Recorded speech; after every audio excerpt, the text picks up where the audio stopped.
नमस्कार, टीवी 100 में आपका बहुत बहुत स्वागत है।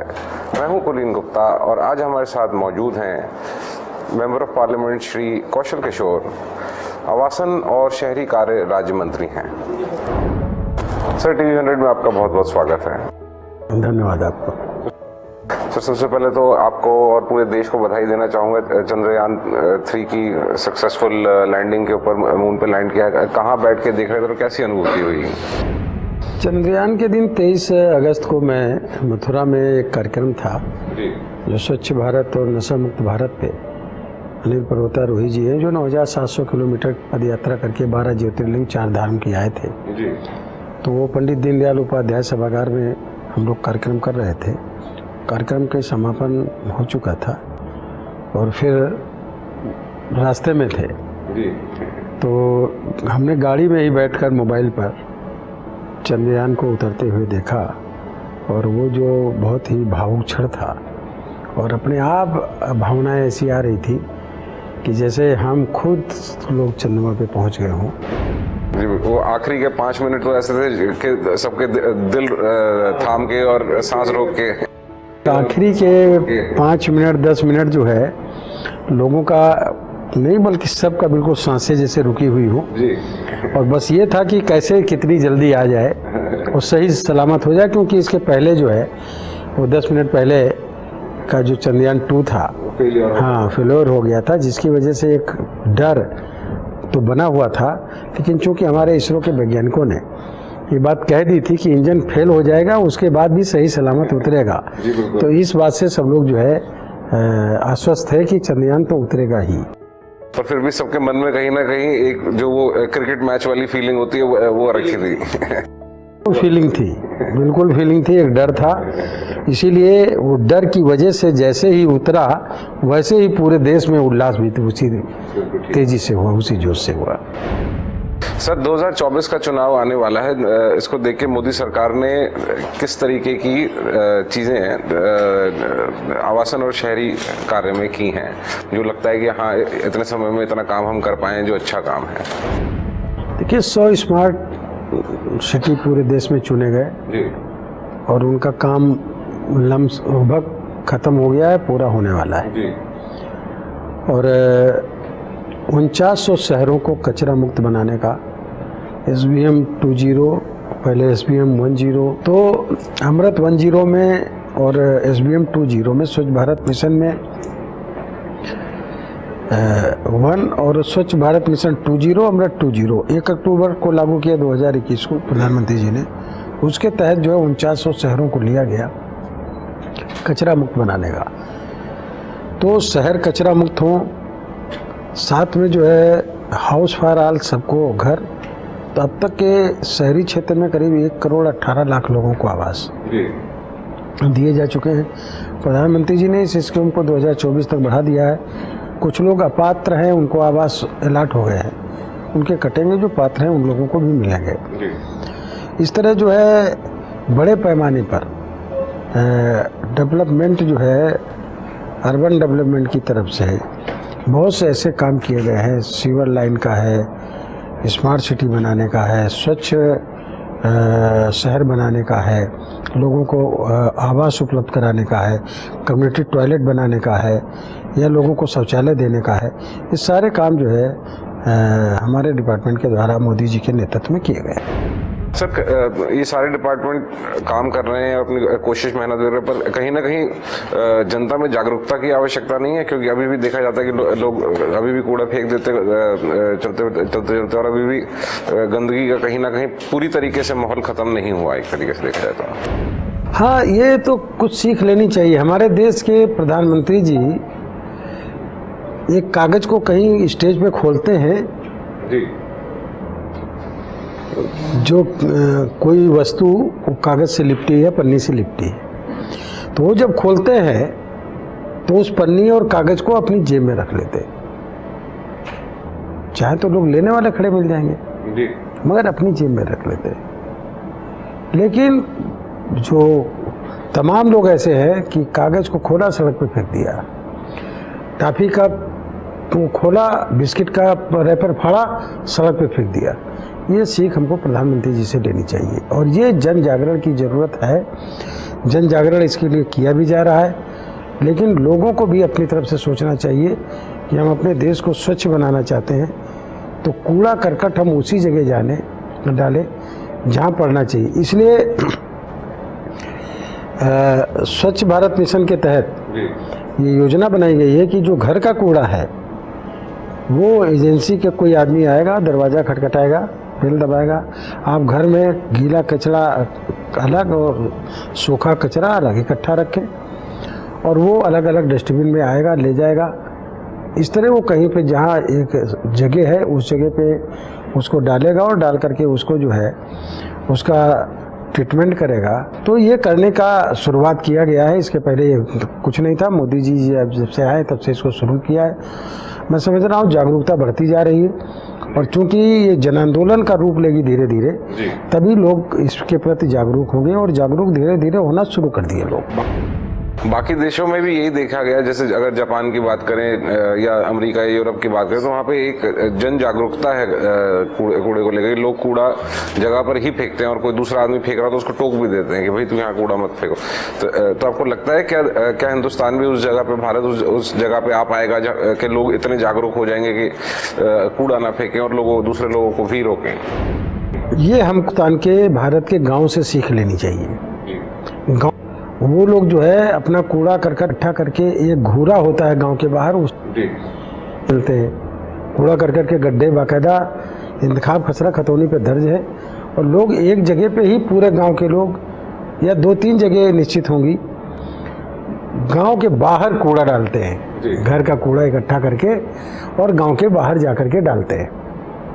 अपना अपना घूरा भी बनाए हैं लोग गांव के बाहर, तो वो अपने खेत में जा करके डालते हैं।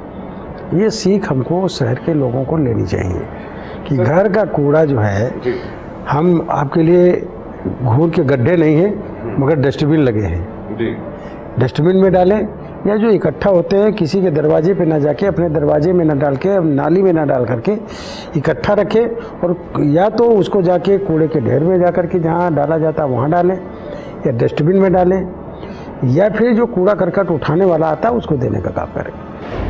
सर, जो एक तरीके से बात करें नॉन बायोडिग्रेडेबल प्लास्टिक है और सिंगल यूज प्लास्टिक है, क्या ये एक बहुत बड़ी गलती नहीं हो गई? क्योंकि हमारे समाज में तो पहले पत्तल चलता था, उसकी जगह प्लास्टिक आ गया। मतलब लोग पहले अपने खुद के थैले ले जाते थे घर का सामान लाने के लिए, अब हर आदमी प्लास्टिक के थैले पर विश्वास करता है। आप ठीक कह रहे हो। जब ये शुरुआत हुई होगी तो नया प्रोडक्ट बना तो लोगों को यूज करने में आसानी हुई, लेकिन ये नहीं तब लगा रहा होगा कि ये हमारे लिए प्रदूषण का मुद्दा, सबसे बड़ा प्रदूषण का कारण बन जाएगा। सिंगल यूज प्लास्टिक निश्चित तरीके से लोगों को बंद होनी चाहिए, बड़े पैमाने पे बंद भी हुई है और प्लास्टिक के यूज की होने की वजह से बड़े पैमाने पर बीमारी भी फैली। जैसे प्लास्टिक के कपों में चाय शुरू हुई, जो अब चलती है, हाँ, तो वो बंद हुई। अब कागज के कप हैं या कुल्हड़ में लोगों ने फिर से इसकी शुरुआत की है और अब प्लास्टिक वाले कप बंद हुए। तो मैं समझ रहा हूँ कि सभी लोगों को इससे, आपके चैनल के माध्यम से लोगों से अपील करना चाहता हूँ कि सिंगल यूज प्लास्टिक को पूरी तरह बंद करिए। थैला ले जाइए, कपड़े का थैला लेकर के जाइए और उसका यूज करने का काम करें। सिंगल यूज प्लास्टिक बहुत बड़ा नुकसान कर रही है। कभी कभी हमारे गाय भैंस भी खा लेते हैं और उनके लिए जो है मौत का कारण भी वो बन जाते हैं। सर, अगर बात करें उत्तर प्रदेश की, उत्तर प्रदेश में नोएडा और गाजियाबाद ज़िले में बहुत ऐसे फ्लैट लेने वाले हैं जो कि अब तक अपने फ्लैट मुहैया नहीं करा पाए और बिल्डरों की वो लोग मिलीभगत बोलते हैं। क्या इस तरीके की समस्याएं आपके सामने आती हैं? हाँ, आती हैं और ऐसी समस्याएं हल होते हैं। इसके लिए रेरा बनाया गया है जी, तो रेरा में उनके खिलाफ कार्रवाई होती है और पार्लियामेंट के अंदर जो एक कानून भी पास हुआ, ऐसे काम करने वाले लोग अपराध की श्रेणी में आते हैं। जो किसी का पैसा जमा करा लिया, ना उन्हें पैसा वापस कर रहे हैं, ना उन्हें प्लाट दे रहे हैं, तो एक आर्थिक अपराध है, यह अपराध की श्रेणी में आता है, आर्थिक अपराध की श्रेणी में आता है। ऐसे जो भी मसले हमारे संज्ञान में आते हैं उसमें कार्रवाई कराते हैं, उनकी समस्याओं का निदान कराते हैं। आप उत्तर प्रदेश से हैं। एक समय था कि उत्तर प्रदेश को क्राइम का गढ़ माना जाता था कि कहते थे सबसे ज्यादा क्राइम वहां होता है। आप भी क्राइम के खिलाफ बहुत शुरू से लड़ते रहे हैं। आज उत्तर प्रदेश में क्राइम की स्थिति कैसी देखते हैं? देखिए, आज क्राइम वहाँ पर धीरे धीरे करके जो है बड़े पैमाने पे 90-95% क्राइम जो है ख़त्म हो गया है। ऑर्गेनाइज्ड क्राइम खत्म हो गया है? ऑर्गेनाइज्ड क्राइम तो लगभग पूरा ख़त्म हो गया है जी। धोखे में किसी से कहीं किसी उसमें आपसी मतभेद में कोई क्राइम हो जाए, घटना हो जाए, वो अलग बात है।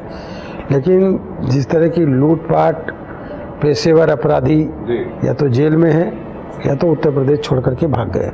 आदरणीय योगी आदित्यनाथ जी ने इस पर सख्ती से काम किया है और जो अवैध तरीके से क्राइम के बल पर संपत्ति इकट्ठा की उस पर बुलडोजर चलाने का काम भी किया।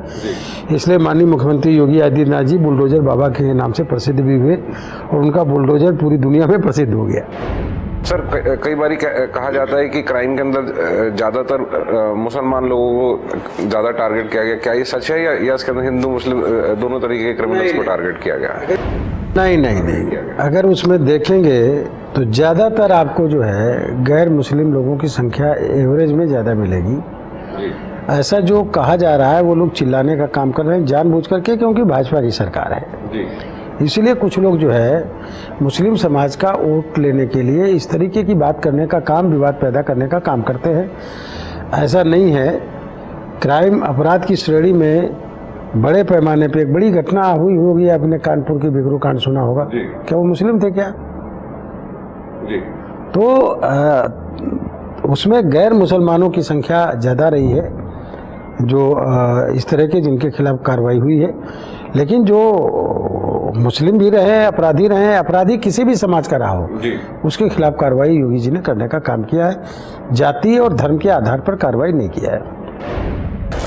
जाति और धर्म की ही दोबारा बात ले आता हूँ कि ट्रेडिशनली माना जाता है कि भाजपा जो है मुस्लिम वोट को कवर नहीं कर पाई थी। आज आप क्या ऐसी ही स्थिति देखते हैं? स्थिति में कुछ बदलाव देखते हैं?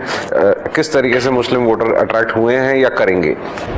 देखिए, मुसलमानों को विपक्ष के लोग डर पैदा करते रहे और बड़ा हवा खड़ा कर दिया। मुस्लिम समाज के जो तमाम मौलाना लोग हैं, इमाम लोग हैं, मस्जिदों से ऐलान कर देते हैं, अपने समाज की बैठक करके एक डर पैदा कर देते हैं कि इनको वोट न देना हराम है, ये है, फला है, धमाका है, गलत बातें पैदा करते हैं। अगर भाजपा को वोट देना हराम है या गलत है तो भाजपा की सरकार के द्वारा दिया जा रहा 80 करोड़ जनता का राशन जो मुसलमान भाइयों को, अल्पसंख्यक समाज के लोगों को भी मिल रहा है, आवास मिल रहे हैं, शौचालय मिले हैं, इलाज मिल रहा है, गैस सिलेंडर चूल्हे मिल रहे हैं उनको, और किसानों को किसान निधि सम्मान खाते में जा रहा है। आवासन की बात करते हैं तो क्या आपके ख्याल से ये बिल्कुल नॉन बायस तरीके से आवासन का सिस्टम चलता है या उसमें किसी तरीके की कोई बायस नजर आती है? नहीं, सबका साथ, सबका विकास, सबका विश्वास। जो लोग भी पात्र हैं उन लोगों को आवास देने का काम हमारी सरकार कर रही है। जाति और धार्मिक सवाल पर कोई विभेद देने का काम नहीं किया। इसलिए सबका साथ, सबका विकास। आदरणीय प्रधानमंत्री नरेंद्र मोदी जी विकसित भारत बनाना चाहते हैं। विकसित भारत, जिस भारत में सभी समाज, सभी धर्म के लोग आते हैं। विकसित भारत, आत्मनिर्भर भारत, मेक इन इंडिया, उसके तहत प्रधानमंत्री जी काम कर रहे हैं। इसलिए सभी समाज और सभी वर्ग के लिए काम कर रहे हैं। आपको लगता है 10 साल के अंदर हम जो 10 साल पहले थे उससे आगे आए हैं या किस तरीके से देखते हैं भाजपा के ये 10 साल के कार्यकाल को? देखिए, भारतीय जनता पार्टी के 9 साल पूरे हुए हैं। 9 साल के कार्यक्रम में भारतीय जनता पार्टी ने एक बड़ी छलांग लगाने का काम किया। जब 2014 में माननीय मोदी जी की सरकार बनी तो आर्थिक श्रेणी में हम 10वें नंबर पे थे। आज छलांग लगा करके हम 5वें स्थान पे आ गए। अगली जब मोदी जी की सरकार आएगी तो आर्थिक रूप में हम दुनिया में 3रे नंबर पे आ जाएंगे। और इसी तरह एक जो विकसित भारत बनाने का और विकसित परिवार बनाने का, आत्मनिर्भर भारत, आत्मनिर्भर परिवार बनाने का जो मोदी जी का कॉन्सेप्ट है, उस पर वो मंत्रियों के साथ 5.5, 6 घंटे अधिकारियों के साथ बैठ करके मीटिंगें करते हैं। एक एक चीज़ को तय करने का काम करते हैं। प्राकृतिक खेती होनी चाहिए, जी स्वस्थ भारत होना चाहिए, स्वच्छ भारत होना चाहिए, विकसित भारत होना चाहिए और सब लोगों को ज़रूरत की चीज़ें उपलब्ध होनी चाहिए। टेक्नोलॉजी के क्षेत्र में, विज्ञान के क्षेत्र में, शिक्षा के क्षेत्र में, कृषि के क्षेत्र में हम दुनिया में नंबर 1 हों, जी ऐसा भारत बनाने का कल्पना नहीं किया है, उसका एजेंडा तैयार कर देने का काम किया है। इसीलिए विपक्ष डर के मोदी जी हटाने की बात करता है। विपक्ष की बात करें तो राहुल गांधी लद्दाख में हैं। वो उनका कहना है कि चीन जो है वो हमला कर सकता है, कर रहा है या करने वाला है। और भाजपा का ये रिटॉर्ट आया कि 1 इंच भी जमीन चीन के पास नहीं गई। चीन कहाँ तक आपको खतरा लगता है भारत के लिए, और क्या कोई सोल्यूशन नहीं है कि चीन से बैठ के बात की जा सके और समस्याएं हल की जा सकें? देखिए, चीन जो अपने दावेदारी करता था वो सारी खत्म हो गई। हमारे सैनिकों ने चीन के सैनिकों को धक्का देकर बाहर पीछे खदेड़ देने का काम किया। और अरुणाचल प्रदेश को जो चीन कहता था हमारा अंग है, प्रधानमंत्री मोदी जी ने, हमारे सैनिकों ने वहाँ पर एक सड़क बना देने का काम किया जहाँ फाइटर प्लेन भी उतरने का काम कर सकते हैं। अमेरिका ने भी कह दिया कि अरुणाचल प्रदेश हिंदुस्तान के नक्शे का अंग है, चीन उस पर भी मतलब की बात करता है। तो वो कुछ नहीं है, ये केवल दबंगई बातों से करने का काम चीन करने का काम कर रहा है। राहुल गांधी जी को कैसे मालूम कि हमला करने वाला है? क्या राहुल गांधी जी की चीन के लोगों से साठगांठ है? ने राहुल गांधी से कहा है कि हम हमला करने जा रहे हैं और लद्दाख पहुंच करके इस तरह की बात कर रहे हैं? बयान जो है पूछताछ होनी चाहिए कि आपको कैसे पता चला कि चीन हमला करने वाला है।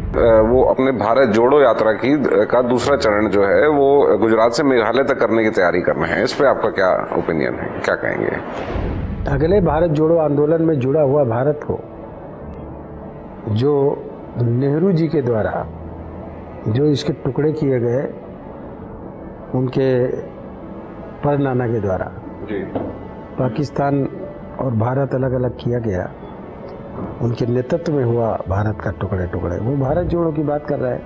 अगले चरण में भारत जोड़ो यात्रा जब करेंगे तो उनकी ड्रेस क्या होगी ये कुछ वो भी उनका नहीं तय होगा, क्या बोलेंगे ये भी नहीं पता, लेकिन उनको भरोसा नहीं है क्या करेंगे क्या नहीं करेंगे।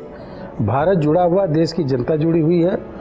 हाँ, कांग्रेस के खिलाफ है, विपक्ष के खिलाफ है, जनता बड़े पैमाने पे मोदी जी के साथ जुड़ी है और मोदी जी ने पूरे देश को पूरा परिवार माना और पूरी दुनिया को एक परिवार बनाया बताया। और इसीलिए G20 में उन्होंने कहा वसुधैव कुटुंबकम, एक पृथ्वी, एक परिवार, एक भविष्य। प्रधानमंत्री जी ने अमेरिका में बोला मेक इन इंडिया, भारत बनाएंगे, भारत दुनिया को बनाएगा। फ्रांस में कहा भारत अपना का निर्माण करेगा और दुनिया का निर्माण करेगा, विश्व का निर्माण करेगा। यानी पूरा परिवार, पूरी पृथ्वी हमारा परिवार है और हम पूरी दुनिया का निर्माण करेंगे, इसलिए विकसित भारत, आत्मनिर्भर भारत बनाएंगे। आपने भारत और पाकिस्तान की बात की। पाकिस्तान की जो आज आर्थिक स्थिति देखी जाए तो ऐसा नहीं लगता कि फिर बंटवारा होने की स्थिति है पाकिस्तान के अंदर ही? देखिए, पाकिस्तान ने सुई बनाना तो सीखा नहीं, ना कोई उद्योग धंधे लगाए, अनाज नहीं पैदा कर पाते, आतंकवादी पैदा करने का काम किया, हमेशा हिंदुस्तान से लड़ते रहे। उसके बदौलत कुछ नेता नेतागिरी करते रहे और जो लोग वहाँ नेतागिरी करते रहे, सरकार चलाते रहे, अलगाववादी जो ताकतें रहीं, उनके बच्चे विदेश में पढ़ते रहे। वो अपना परिवार सुरक्षित करने के लिए एक बिजनेस टाइप का उन लोगों ने किया, राजनीति करने का, और पाकिस्तान के लिए काम नहीं किया।